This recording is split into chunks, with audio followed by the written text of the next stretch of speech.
कथेचा विस्तार बाबाजी सद्गुरु दास तुका वरकई गोमटी वैकुंठी जावया रामकृष्ण कथा दिंडे ध्वजा शिव भोळा चक्रवर्ती त्यांचे पाय माझे चित्ती वाचे वदता शिवनाम तया नवादे क्रोधका शरण शरण जे हनुमंता तुम्हारो रामदूता काय भक्तीच्या वाटा मजदावया सुघटा नमो ज्ञानेश्वरा नमो नमो ज्ञानेश्वरा नमो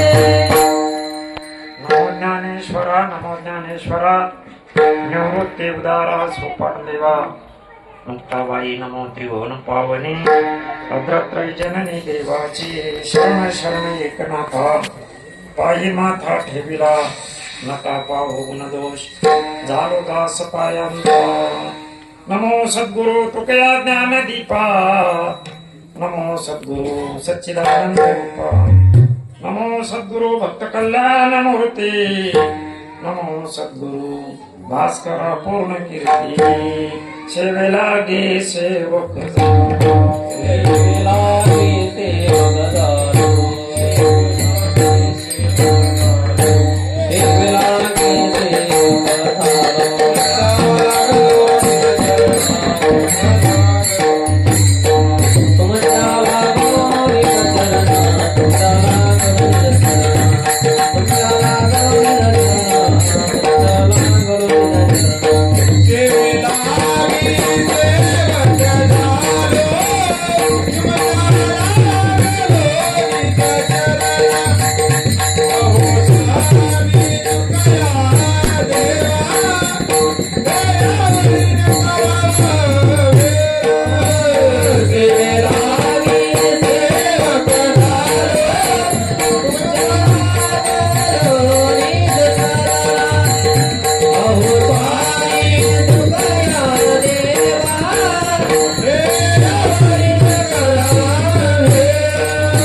सेवेलागे सेवक झालो तुमच्या लागलो निज चरणा अहो स्वामी तुकया देवा यावरी न करावा वेरू आता हृदया फुले चौफाळूने भले वरे बैसू पावले श्री गुरूंचे आता कृपा भांडवल सोडी भरी मती माझी पुतळी करी ज्ञान पद्य जोडी थोरा माते जयांचे केले स्मरण होय सकळ विद्येचे अधिकरण तेचे बंधू श्री चरण श्री गुरूंचे ते नमस्कार आता मस्तक हे पायावरी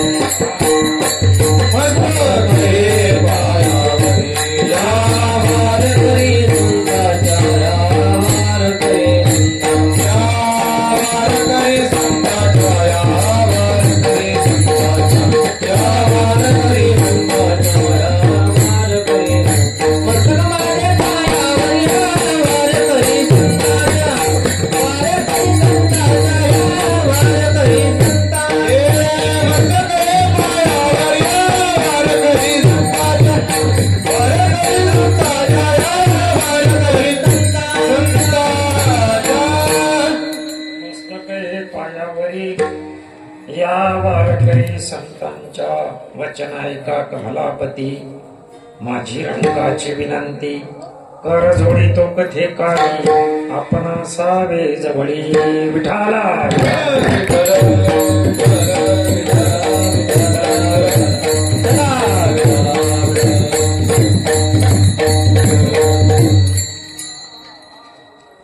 परम पावन असणारी ही तपोभूमी जमदग्नी ऋषी महाराज यांचा असणारा हा दरबार आणि या दरबारामध्ये कधी काळापासून स्थापित असलेली श्री हनुमानजी महाराज असणारे जमदग्नी ऋषी महाराज असणाऱ्या देवदेवता होऊन गेलेली संत महंत मंडळी बसलेले सज्जन श्रोते मायबाप आपल्या चरणी या सेवेच्या निमित्ताने कोटी कोटी प्रणाम. विठाला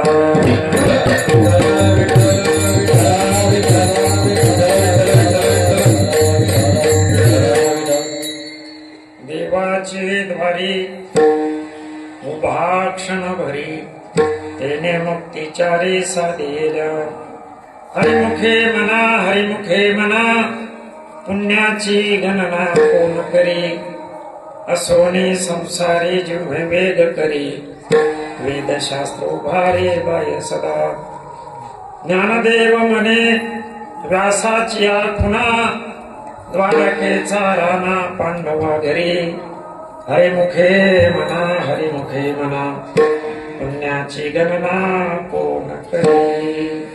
प्रस्तुत प्रसंगी प्राप्त सेवेकरिता उपस्थित केलेला भंग विश्वाची असणारी माऊली ज्ञानराज यांच्या हरिपाठ या ग्रंथातील पहिल्या क्रमांकाचा जो अभंग 4 चरणाचा चिंतन करता घेतला आहे. विठ्ठला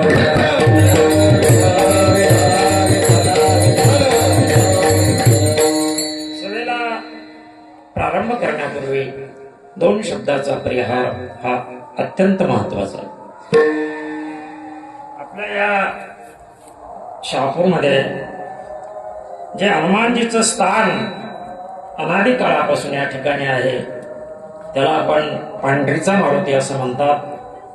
आणि या मारुतीरायांच्या दरबारामध्ये त्यांचा असणारा जयंती महोत्सव चैत्र शुद्ध पौर्णिमा आणि त्या निमित्ताने त्रिदिनी 3.5 दिनी अखंड नाम जप सोहळा या ठिकाणी संपन्न होत आहे. आणि यंदा या सोहळ्याचं 11वं वर्ष या ठिकाणी उद्याच्या कालेच्या कीर्तनाने परिपूर्ण होणार आहे. अशा या नामचिंतन सोहळ्यानं ज्यांचा आशीर्वाद आहे तसं ज्यांची तपोभूमी आहे जमदग्नी ऋषी महाराजांची कृपा ब्रह्मलीन शिवस्वरूप परमपूज्य भारती बाबा श्री क्षेत्र बनारसी वैकुंठवासी गुरुवर्य हरिभक्त परायण आपले देवा दयेगावकर ब्रह्मलीन परमपूज्य गंगापुरी महाराज याच भूमीमध्ये त्यांचं समाधीस्थान आहे. परमपूज्य ज्ञानानंद सरस्वती अप्पेगावचे असणारे महात्मे परमपूज्य स्वामी मुक्तानंदजी सरस्वती नागेश्वर संस्थान परमपूज्य स्वामी योगानंद सरस्वती आणि परमपूज्य संदीप महाराज चैतन्य आणि गावातील सगळे या सप्ताहाला आश्रय देणारे भाविक सज्जन मंडळी तुमच्या सगळ्यांच्या प्रेरणेने सहकार्याने हा संपन्न या सोहळा संपन्न होत आहे. विशेष म्हणजे यावर्षी जगद्गुरु श्री संत तुकाराम महाराज यांच्या वैकुंठ गमनाला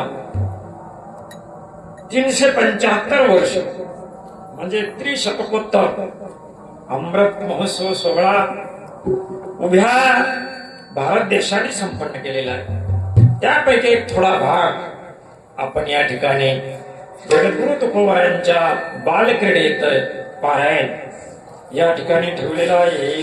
आणि विशेष म्हणजे चैत्र पौर्णिमेला ज्यांनी आपल्या महाराष्ट्रामध्ये स्वराज्य स्थापन केलं असे राजे छत्रपती शिवाजी महाराज यांचं पुण्यस्मरण सुद्धा त्याच दिवशी आहे. हा एक योगायोग आणि त्या निमित्ताने आजचा हा प्रथम दिवस आहे. विशेष म्हणजे आजची सेवा परमपूज्य आमचे बैराम दादा यांची होती पण काही अडचणीमुळे त्यांना सेवेला उपस्थित राहता आलं नाही, म्हणून ऐन वेळेला प्राप्त झालेली ही सेवा संकल्पित वेळामध्ये आपल्याला भगवंताच्या चरणी समर्पित करायची आहे. विशेष म्हणजे या सप्ताहाला या वर्षी आपल्याकडे आवर्जून आलेली आदरणीय काही गुणवान मंडळी आहेत. त्यापैकी हरिभक्त परायण नवनाथ महाराज गाडे, हरिभक्त परायण भाऊसाहेब महाराज उदक आणि आमचे हे बाल वारकरी, सगळ्यांचं नाव मला काही माहित नाही. त्याशिवाय आमचे पाराजी महाराज, आमचे विठ्ठल महाराज बोडखे, शिवाजी महाराज वालेकर, प्रल्हाद दादा, भगवान मुकुटकर, आमचे उल्लेख महाराज किनेकरी आणि मृदंगावर जे आहेत ते आपले संभाजी राजे आणि बसलेले सज्जन श्रोते मायबाप. विशेष म्हणजे आज आपल्या मंडपाला एक आगळं वेगळं जे रूप प्राप्त झालं हे म्हणजे भंडारा माळावरचे परमपूज्य स्वामी रामानंद स्वामी सरस्वती. आज त्यांची उपस्थिती या ठिकाणी आहे, पण त्यांच्या प्रणाम या ठिकाणी करतोय. आमच्या आदरणीय काकाजी भाऊ या ठिकाणी मुद्दाम या कार्यक्रमासाठी आलेले सगळे सज्जन श्रोते मायबाप पुन्हा सगळ्यांच्या चरणावर एकदा भावपूर्ण श्रद्धेनं नमस्कार या ठिकाणी करतो आणि सगळेला प्रारंभ करतो.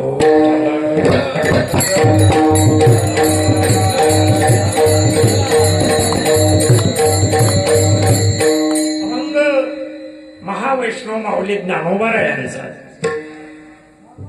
अभंग हरिपाठातला आहे. हे काही सांगण्याची गरज नाही, कारण जवळजवळ प्रत्येक खेड्यापाड्यामध्ये हरिपाठाची परंपरा अखंड चालू आहे. हो, तुम्ही आम्ही करतो यात नवल नाही, पण आमच्या माता भगिनी आपलं घरातलं सगळं काम ओळखून 4-5 जणी मिळतात आणि दोन्ही हरिपाठ घेतात. विशेष म्हणजे माऊलीचा तर घेतीलच, पण नाथ महाराजांचा सुद्धा हरिपाठ त्यांच्या पाठ आहे हे. आणि अशा या हरिपाठातील पहिल्या क्रमांकाचा असणारा अभंग आज सभेकरता घेतला आहे, कारण आपल्या वारकऱ्यांची परंपरा आहे. पहिला दिवस जर असाल तर नामपराभंग, मंगलपराभंग त्या ठिकाणी असावा, म्हणून आज माऊली ज्ञानोबा यांचा, कारण हा ग्रंथ नामाचं महत्व सांगणार आहे आणि त्या ग्रंथातील पहिला अभंग या ठिकाणी घेतला. अभंगाकडे जर आपण असं पाहू गेलो सरळ अर्थ, तर ज्ञानोबा म्हणतात देवाच्या दारामध्ये क्षणभर जर उभा राहिला तर त्याला 4 मुक्ती प्राप्त होतात. पण नुसतं उभा राहून नाही बरं का, तर त्याकरता हरिमुखे म्हणा, हरिमुखे म्हणा आणि त्याच्यानंतर पुण्याची गणना पूर्ण करी, हे जर चिंतन झालंच तर आम्हाला असं पुण्य त्या ठिकाणी जोडलं जातं. विशेष म्हणजे हा ग्रंथ निर्माण कोणाकरता झाला, एक महत्वाचा मुद्दा या ठिकाणी आहे. तर ज्ञानोबा 3ऱ्या चरणामध्ये सांगतात की जे संसारामध्ये रात्रंदिवस काबाड कष्ट करतायत, कसल्याही साधना करण्याची त्यांना वेळ नाही, पण आपलं प्रपंचातलं सगळं कार्य उरकून जो वेळ आपल्याला मिळत त्या वेळामध्ये या ग्रंथाचं चिंतन त्यांनी करावं, म्हणून त्यांना दिलेला हा स्वतंत्र अधिकार आहे. असोनी संसारी जिव्हे वेद करी, आणि त्याकरता वेद शास्त्र उभारी बाह्य सदा, वेदाने आणि शास्त्राने हात वर करून तुम्हाला दिलेला हा अधिकार. शेवटच्या चरणाबद्दल बोलायचं झालं, माऊली तुम्ही एवढं आग्रहाने या ठिकाणी सांगतात, असं याच्या अगोदर हे नामचिंतन कोणी केलं का, तर त्याचा पुरावा द्या. तर ज्ञानोबा म्हणतात मी नाही, आमचे व्यास महाराज सांगतात. ज्ञानदेव म्हणे व्यासाची खुणा, द्वारकेचा राणा पांडवा घरी, व्यास महाराजाने दिलेला पुरावा मी नाही सांगत. आणि महापुरावा आहे कोणता, तर महाभारतामध्ये जे पांडव आहेत त्या पांडवांच्या घरामध्ये अखंडपणे राबणारा जर कोण असेल तर तो द्वारकेचा राणा भगवान गोपाल कृष्ण राबतोय. त्याचं एकच कारण की ते अखंड नामधारी होते.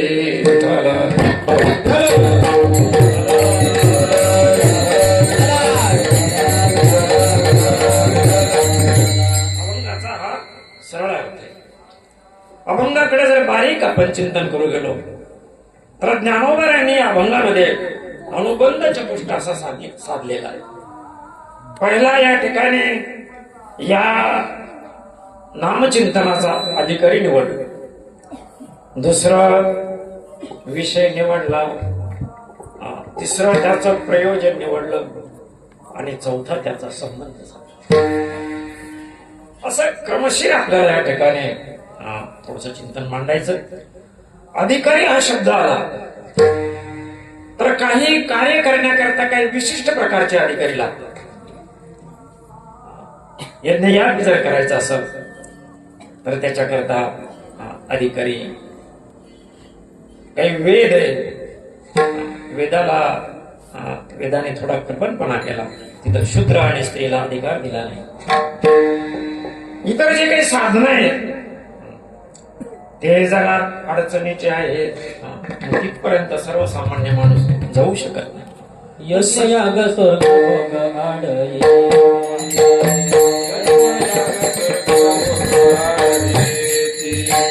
करिता तपे काम क्रोध खवळते,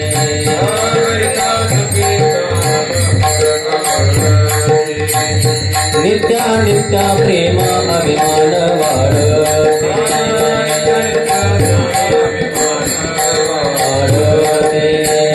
करिता तपे तीर्थांना कराची तांती, हो धन्य आनंदाचे सापड दिवेरा, धन्य आनंदाचे सापड दिवेरा, करिता तीर्थांना कराची तांती, हो धन्य आनंदाचे सापड दिवेरा, धन्य आनंदाचे सापड दिवेरा. यज्ञयाग स्वर्ग भोग आडये, यज्ञयाग स्वर्ग भोग आडये, करिता तपे काम क्रोध खवळते, करिता तपे काम क्रोध खवळते, नित्या नित्या प्रेम अभिमान वाढते, नित्या नित्या प्रेम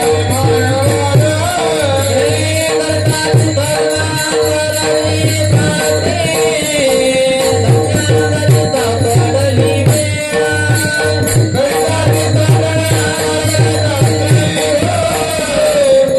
करता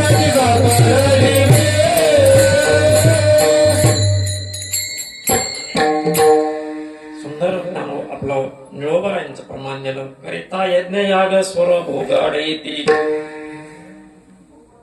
करिता तपे काम क्रोध खवळती, ज्ञान नित्याभिमानाची प्राप्ती, करिता तीर्थाटना अहंकाराची प्राप्ती, हो ज्ञानंदाची सापडली वेळ. इतर मार्ग जर करायला गेले तर ह्या अडचणी, यज्ञ याग जर करायला गेले तर स्वर्ग भोग आडवे येतात,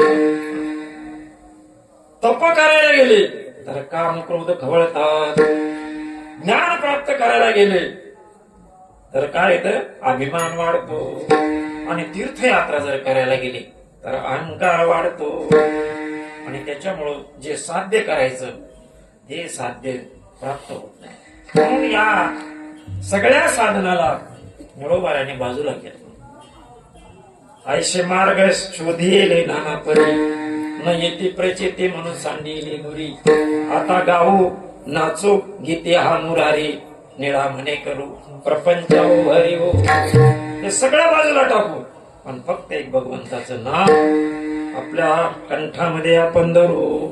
मग कलियुगामध्ये भगवंताला प्राप्त करण्याकरता केवळ भगवंताचं नाव, याचा विचार ज्ञानोबांनी त्या काळामध्ये, ज्ञानोबांनी जी काही ग्रंथ संपदा निर्माण केली त्या प्रत्येक ग्रंथाचे अधिकारी वेगळे वेगळे. ज्ञानोबांनी ज्ञानेश्वरी लिहिली, ज्ञानेश्वरीचे अधिकारी सुद्धा काही वेगळे. अहो अर्जुनाची पांती जे परसनिया योग्य होते, अर्जुनाच्या बुद्धीची जी असतील त्यांना ज्ञानेश्वरी कळल, एरवी ज्ञानेश्वरीचं चिंतन होणार नाही. मग होणार नाही मग करायचं नाही का? हा? आमचे नामदेवराय म्हणतात नामा म्हणे ग्रंथ श्रेष्ठ ज्ञानदेवी एक तरी होवी होवी. तुम्हाला येत नाही ना, सोडून द्या. पण काही महात्म्यांचे असे पुरावे की ज्यांना लिहिता वाचता येत नाही, त्यांनी नुसतं ज्ञानेश्वरीवरच बोट नुसतं फिरवलं. बोट फिरवता फिरवता माऊली ओम नमोजी अध्याय वेद प्रतिपाध्याय जे शब्द त्याच्या मुखातून आलेले बरेचसे अनुभव असे सांगितले. इतकी शक्ती आहे. ज्ञान होय अति मूर्ख त्या, इतका आशीर्वाद त्या ग्रंथाचा आहे.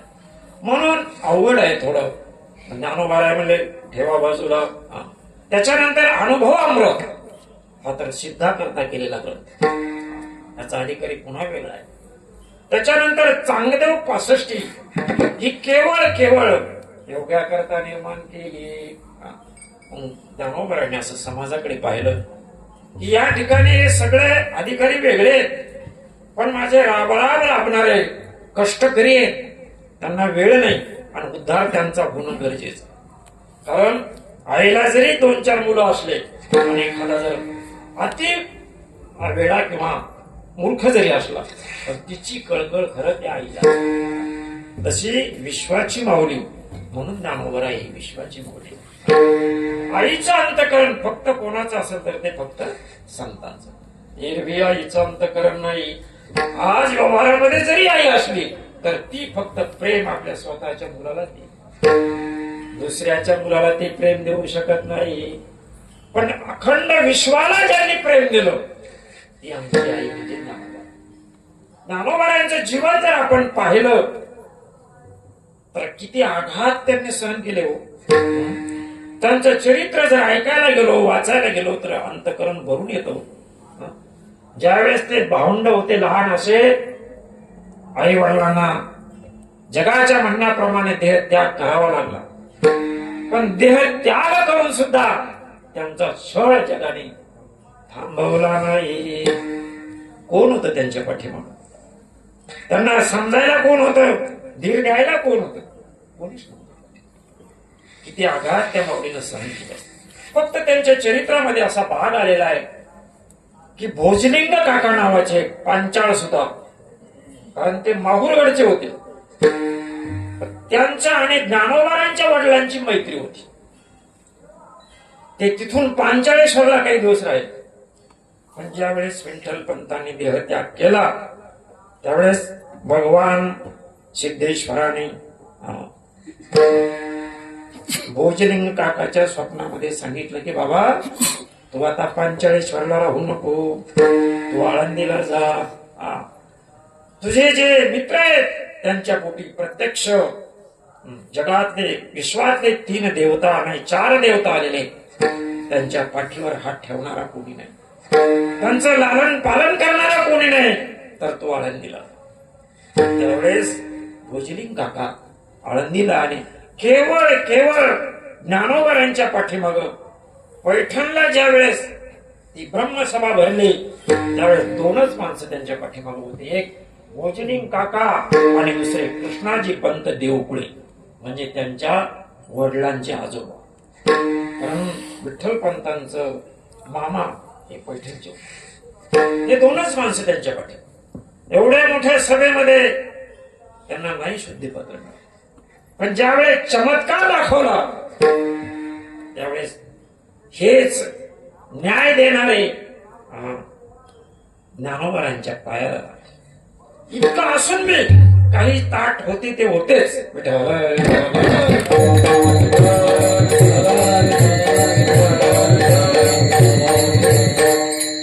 शेवटी कृष्णाजी पंत देवकुळांच्या पितृपक्षामध्ये हे लोक जेवण्याकरता आले नाही. ज्ञानोबाने सांगितलं बाबा नाही येत ना, जाऊ द्या, ईश्वराची कृपा आहे काय असं. प्रत्यक्ष त्यांचे पिताश्री आपण या ठिकाणी आहोत आणि ज्ञानोबायांनी आपल्या योग सामर्थ्याने हे लोक नाही आले नका येऊ, त्यांच्या बाप दादांना त्या ठिकाणी पितृपक्षामध्ये जेवायला आणलं. आणि हा चमत्कार ज्यावेळेस पाहिला त्यावेळेस मात्र हे सगळे नतमस्तक असे असणारे ज्ञानोबा इतका त्रास यांनी दिला, पण त्यांचं एवढं मोठं वाङ्मय, एवढे मोठे शब्द त्यांनी निर्माण केले, पण कुठेही यांच्या नावाचा उल्लेख नाही. यांनी आम्हाला असा त्रास दिला, यांनी आमचं असं केलं. एवढं झाल्यानंतर ज्ञानेश्वरी सारखा ग्रंथ निवृत्ती राजाच्या समोर मांडला जातो आणि महाराज काहीतरी द्या, हे तुमच्या कृपेने झालं. ग्रंथ नव्हे कृपेचे वैभव हे मी केलं नाही, प्रभू तुमचे ने केली, धर्म कीर्तन सिद्धीस दिली. म्हणून याच्याकरता मला आशीर्वाद द्या.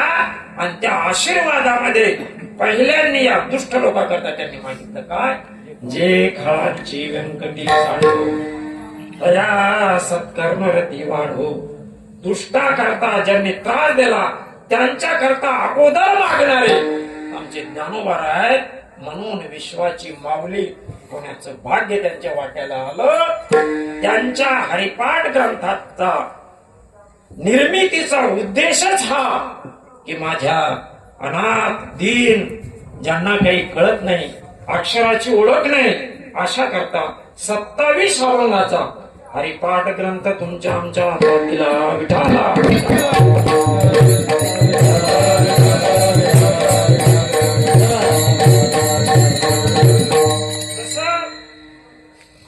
एखादी थोर व्यक्ती तीर्थयात्रेला जाते आणि घरातले जे काही मंडळी आहेत त्यांच्याकरता तिथून काहीतरी आणावं लागतं.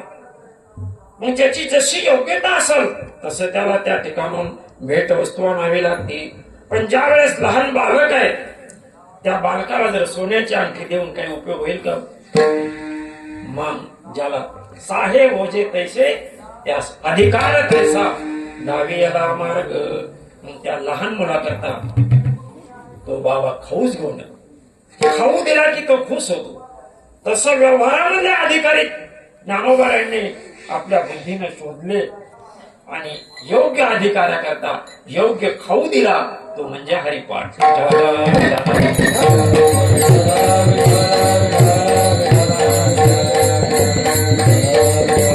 हरिपाठ का दिला तर हरिपाठाचं चिंतन इतकं महत्वाचं आहे. हरिपाठ जर आपल्या जीवनात आला तर हरिपाठामुळं भगवंताशी आपलं नातं जोडलं जातं. कारण अधिकार म्हणजे तुम्ही आहे. या हरिपाठाचा विषय म्हणजे भगवंताचं नामचिंतन. या हरिपाठाचं प्रयोजन म्हणजे त्याच्यापासून काही फल पाहिजे आणि त्याचा संबंध म्हणजे भगवंत रूप आपण व्हायचं. असे 4 मुद्दे ज्ञानोबारायांनी या ग्रंथामध्ये टाकलेले आहेत. देवाचं द्वार दाखवलं या ठिकाणी. देवाला द्वार असतं का देवळाला द्वार असतं? प्रसंग असा आहे. पण इथं स्पष्ट म्हणतात ते की देवाची द्वारी, देवाला द्वार असतं का? तर याचं चिंतन मांडताना असं आपल्याला म्हणावं लागल जसं आमच्या तुकोबाराचं प्रमाण आहे. विठ्ठल विस्तारला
सप्तपाताळे भरुनी विठ्ठल व्यापक त्रिभुवनी विठ्ठल मुनी मानसी. तुकोबारायांचं म्हणणं आहे, सगळ्या संतांचं म्हणणं आहे की देव हा सर्व व्यापक आहे. देव सगळ्यामध्ये भरलेला आहे. जिथं जाल कण कण में है भगवान. विठ्ठल मुनी मानसी सगळ्याच्या अंतकरणामध्ये तो सर्वा घटी राम देहादेही सगळ्यांच्या अंतकरणामध्ये जी ज्योत आहे जे चैतन्य आहे ते देवाचं स्वरूप आहे. आणि म्हणून तुम्ही जिथं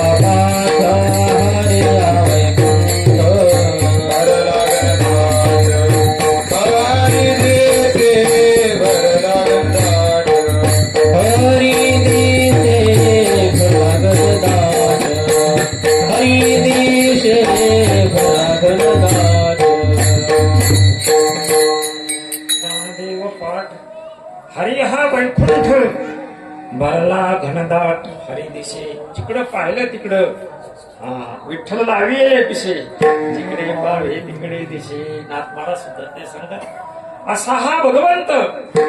पण तुम्ही जिथं बसाल तिथं त्याचं दार तयार होईल.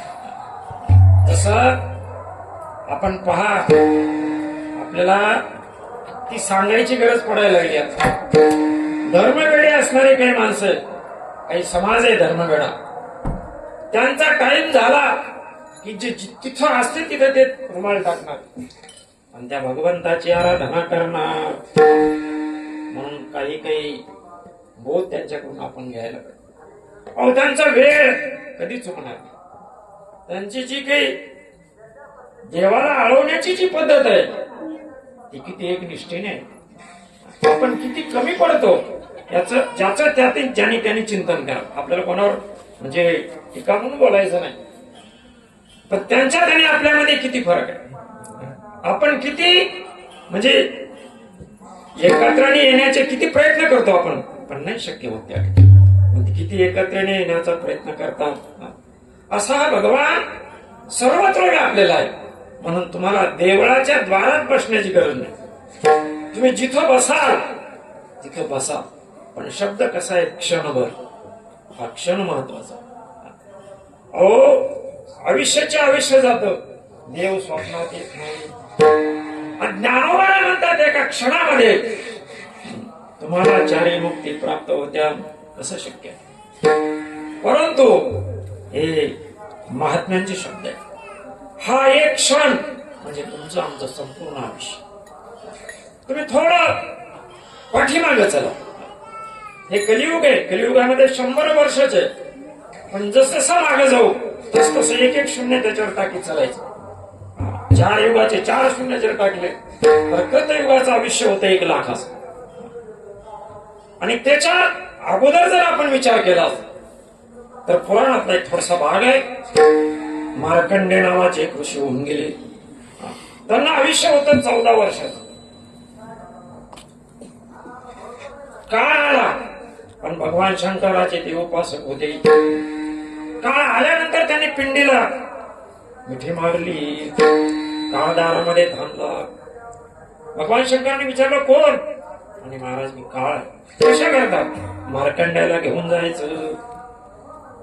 भगवान शंकरांनी सांगितलं नेता येणार नाही. म्हणजे महाराज तुमचं दप्तर आहे हे रेकॉर्ड तुमचं आहे पहा. पाहिलं तिथं 14 वर्ष नाही नेता येणार. म्हणे लिहिता येणार नाही पण तुमच्या हाताने करा ना. तिथं नाही लिहिता येणार ज्याचा अधिकार त्याला. म्हणून भगवान शंकराने 14 वर्ष खोडले आणि 14 कल्प करून टाकले. आपली सॉक्षी कारण थोडं झाल्यावर तिथे सही करावं लागते कोणी केली. भगवान शंकराने सिक्का मारला त्यावर यमने म्हणून गेले. मार्कांडाला वाटलं 14 कल्प जगायचं आपल्याला. मग काहीतरी निवारा पाहिजे ना आपल्याला. रानामध्ये गेले आणि झोपडी करता लाकडं गोळा करू लागले. तर लोण हर्ष नावाचे महात्मा गवताची पिंडी घेऊन बसले होते. करीत होते आपली तयारी. त्यांनी पाहिलं कोण आहे म्हणे. त्यांनी सांगितलं मी मार्कंड आहे. काय करता आणि जरा झोपडी करू. किती दिवस थांबायचं. त्यांना मी आनंद झाला होता. 14 कल्प म्हणजे काहीतरी मिळाल्यावर माणसाला सांगा वाटतं. आणि महाराज 14 कल्प हे काही बोलले नाही. पण माणसाचा स्वभाव आहे. कोणी जर विचारलं तर आपण त्याला परत विचारतो. मला विचारलं पण तुमचं नाव काय. जाऊ द्या मला काय विचारू नको म्हणे. नाही पण सांगाच नाही. तुम्हाला किती दिवस थांबायचं. तुम्ही कोण काय ते म्हणजे जाऊ द्या ना कशाला तुझं तू थांब म्हणून. खूप आवडलं. मग लो महर्षी ऋषी सांगायला लागले बाबा सांगू तुला तुझ्यासारखे 14 मार्कंड माझ्या समोरून जातील निघून जातील म्हणजे त्यांचा अंत होईल. त्यावेळेस माझ्या अंगावरचा एक केस कमी होईल. म्हणजे पुन्हा हिशोबाला अंगावर केस किती तर प्रत्येकाच्या अंगावर 3.5 कोटी हे केस आहेत. त्याचं प्रमाण आहे आमच्या कबीरजीने दिलेले. 4 मिले 64 खिले 20 करे झाडा सज्जन को सज्जन मिले खुड गए 7 करोड. 4 मिले 64 खिले हे 2 हात तुमचे 2 हात. 64 खिले त्यांचे 32 आपले 32 20 करे झाडा जोड हे 10 बोट त्यांचे 10 हातात हात घेतात. सज्जन को सज्जन मिले खुड गए 7 करोड. रोमांकित होत ते त्यांचा संवाद होतो. त्याच्यानं अंदाज काढला की माणसाच्या अंगावर 3.5 कोटी केस आहेत. 14 मार्कंड गेल्यानंतर एक केस जडतो. आयुष्य किती असेल ते. आता हे कल्पाचं आयुष्य खूप मोठं आहे बरं. 4 युग 1000 वेळेस 1000 वेळेस गेल्यावर एक मनवंतर होतं. असे 14 मनवंतर झाल्यावर एक कल्प होतो. असे 14 कल्प गेल्यानंतर यांचा एक केस होता. एवढं मोठं आयुष्य लोण हर्षाला होतं. फक्त गवताची पिंडी घेऊन ते बसले होते.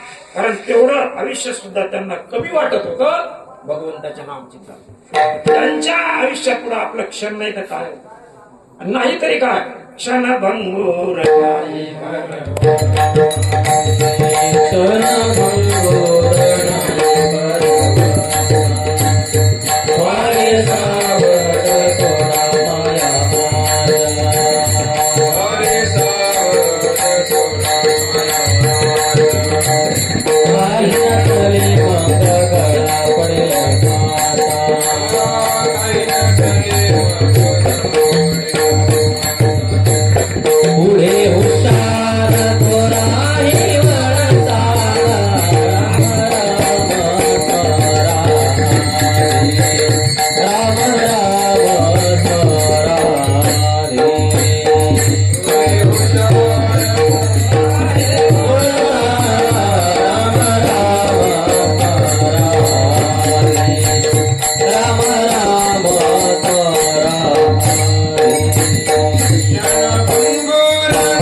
वारे सावध तोडा माया आशा काही न चले मग गळा पडेल फासा पुढे हुशार थोरा हे ओळ सगा राम राम स्मरा म्हणून रामाचं स्मरण अगोदर करा.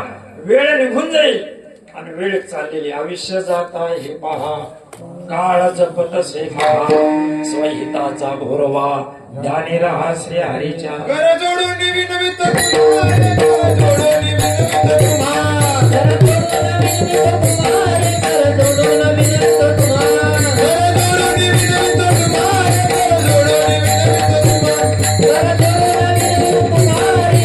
जोडून विनवित तुम्हारे कर जोडून विनवित तुम्हारे तुम्ही वासुदेव वासुदेव वासुदेव वासुदेव या ठिकाणी म्हणा भगवंताचं नाम घ्या. कारण वेळ निघून गेल्यानंतर मग काही उपयोग होणार नाही. म्हणून जे काही आयुष्य आपल्याला प्राप्त झालेलं आहे त्या आयुष्याचा क्षण महत्वाचा आहे. तो केवळ केवळ भगवत नाम चिंतनामध्ये घालावा. आणि आपण सगळे प्रपंचिक आहे, संसारिक, आपल्याला आपल्या वाट्याला जे कर्म आलं हे आपल्याला करावं लागणार आहे. पण हे कर्म करताना सुद्धा देवाचं नाव घेता येतं. कारण आमच्या वारकरी संप्रदायामध्ये उंच नीच काही नेणे भगवंत इष्टे भाव बघते ते पुणे, याच्यामध्ये अशी यादीची यादी आहे. आणि सगळे प्रपंच होते, कोणी सगळे ग्रहस्थी होते. त्यांनी ग्रहस्थी आश्रम बी केला आणि भगवंताचं नाम चिंतन हे केलं. इतके अधिकारी झाले ते की त्यांना भगवंत त्यांना सर्व कार्य करू लागले. देव त्यांच्या बरोबर राबले. आमच्या सज्जन कसाई होते, पण त्यांच्या बरोबर देवाने मास विकला. आमच्या चोखोबाचे डोरं उगले, डोरा कुंभाराची माती घडली. सगळ्याबरोबर देवाने काम केलं. म्हणून प्रपंच करीत असताना सुद्धा देवाला विसरू नये. हे तर करावंच लागणार आपल्याला, त्याला सोडायचं नाही, पण एकदम त्याच्यात गुंतायचं नाही. जसं नाथ महाराज म्हणतात, ओळखीला हरी धन्य तो संसारी, मोक्ष त्याच्या घरी सिद्धी सहित. प्रपंचही करायचा आणि परमार्थही करायचा. आता ठीक आहे, काही लोकांना तो त्यांचा विषय नाही, आपल्याला त्यांना नाव ठेवायचं नाही, पण संतांच्या विचारानुसार असं म्हणावं लागेल की हे सुद्धा येण्याकरता पूर्वीचं पुण्य असावं. आमचे नाथ महाराजांचं प्रमाण आहे. तरीच काय ते अनंत जन्माची त्याच्या मुखी हरी पैठा होईल. अनंत जन्माचे सुकृत पदरी त्याच्या मुखी हरी पैठा होई. बहुत सुकृताची जोडी म्हणून विठ्ठल आवडी. त्याला म्हणलं ना चला ना, ते म्हणजे आम्हाला कुठं देवाने बोलवलं, नको येऊ बाबा, तुम्हाला देवाने बोलवलं येऊ नका, पण जे जाते त्यांना अडचण करू नका. जाऊ द्या, त्यांचा तो विषय आपल्या या ठिकाणी मांडायचा नाही. पण आपल्या वाट्याला आलेलं हे थोडं आयुष्य केवळ भगवंताच्या नामचिंतनामध्ये जर खर्च केलं तर त्याची दया देवाला येते. आणि ती देवाने एकदा प्रमाणित केलं ना, या नामचिंतनामध्ये इतकी ताकद आहे, इतकी ताकद आहे की या नामचिंतनामध्ये होणारं जे पुण्य आहे त्याचा हिशोब आपल्याला करता येत नाही. अभंगाचं ध्रुव हरिमुखे मना, हरिमुखे हरिमुखे मना, हरिमुखे हरिमुखे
पुण्याची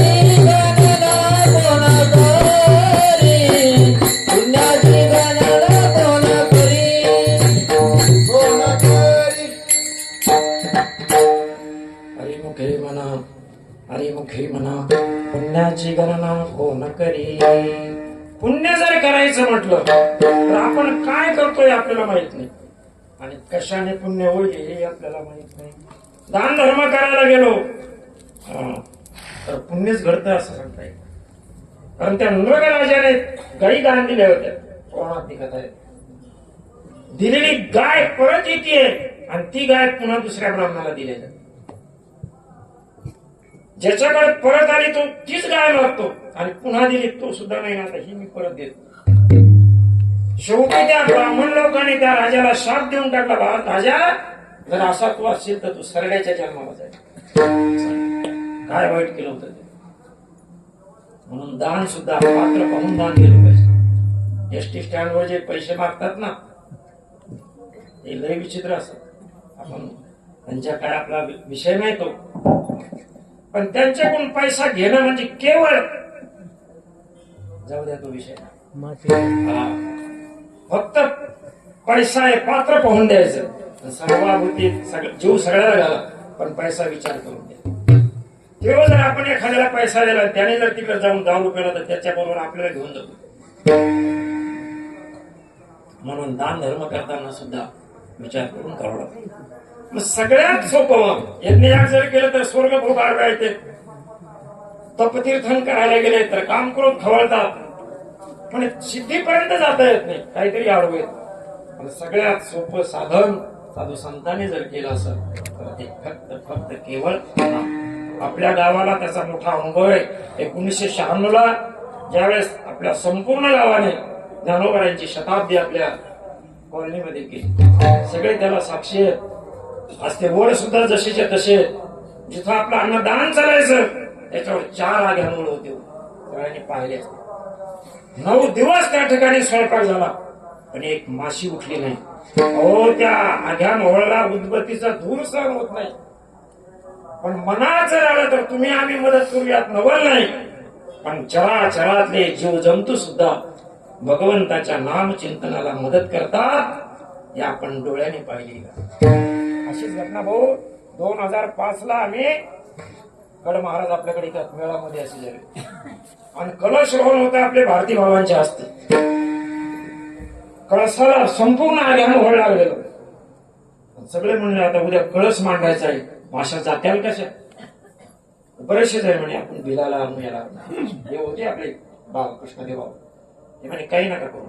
त्या भगवंताच्या मनात जसं असेल तसं आणि इथं सुद्धा त्यांनी तेच सांगितलं त्या देवाच्या मनात जसं असेल तसं. उद्या कलश होऊन म्हणून आज 3 वाजता आग्या मोहळ निघाल.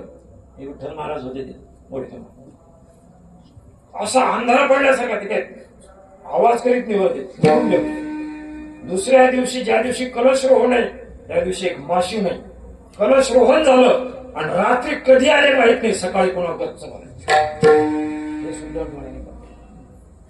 म्हणून नामचिंतनामध्ये इतकी ताकद ते नामचिंतन ज्ञानोबाने म्हणतात आपल्या जीवनात जर आलं तर आपलं जीवन धन्य होईल. नोई 4 मुक्ती तुम्हाला प्राप्त होतील. अभंगाचं पहिलं देवाची द्वारी उभा क्षण भरी. देवाची द्वारी उभा क्षण भरी. देवाची द्वारी उभा क्षण भरी. देवाची द्वारी उभा क्षण भरी. तिने मुक्तीचारी सारेरा. तिने मुक्तीचारी सारेरा. हरिमुखे म्हणा हरिमुखे म्हणा हरिमुखे म्हणा हरिमुखे म्हणा.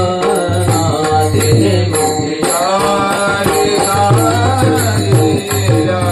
तिने मुक्तीचारी सारेरा. हरिमुखे म्हणा हरिमुखे म्हणा हरिमुखे म्हणा हरिमुखे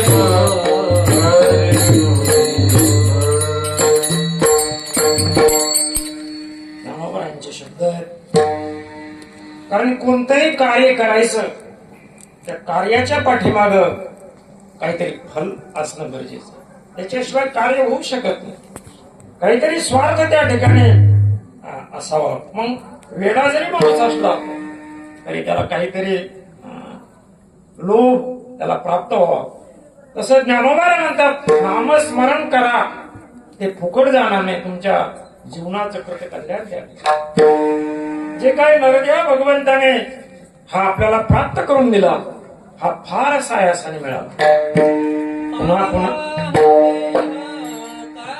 ताले जाये पावला हा देह कागताले जाय पावला देह कागदारे नाय. पावला देह कागदारे नाय. न